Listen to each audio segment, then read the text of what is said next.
আমাদের অনেক পরিবারেই এরকম ২-১ জন সদস্য থাকেন যে মুরগির মাংসটা পছন্দ করেন না। তাদের জন্যে আমি আজকের এই মুরগির মাংসের রেসিপিটা শেয়ার করছি। আশা করছি তারাও কিন্তু এভাবে রান্না করে দিলে পছন্দ করবে বা একদম চেটেপুটে খাবে। এই মুরগির মাংস রান্নার জন্য আমি ব্লেন্ডার জারে ১ম এ একটা মসলা রেডি করে নিয়েছি।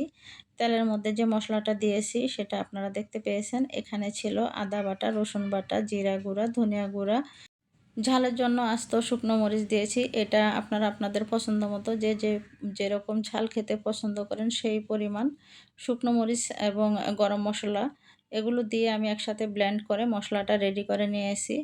শুধু হলুদের গুঁড়াটা আমি আলাদা ইউজ করেছি।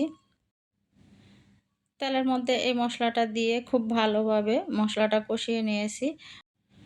মশলাটাকে খুব ভালোভাবে কষাতে হবে। আসলে যেকোনো রান্নার ১ম টেস্টটাই আসে মশলা কষানোর মধ্যে। আপনি মশলাটাকে ধৈর্য ধরে যত সুন্দরভাবে কষাতে পারবেন, আপনার রান্নাটা ঠিক ততটাই মজার হবে।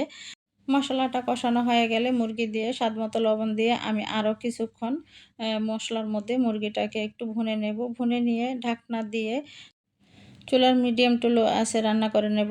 আর এই সময়ে কিন্তু মুরগি থেকে অনেকটা ঝোল উঠবে। আর ওই ঝোলে মুরগির প্রায় 80% সেদ্ধ হয়ে যাবে।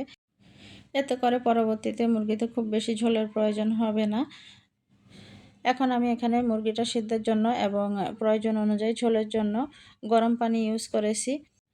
এই রান্নায় ঝোলের পরিমাণ বেশি থাকলে খেতে ভালো লাগবে না। একটু মাখা, মাখা হলেই কিন্তু এটা খেতে ভালো লাগবে।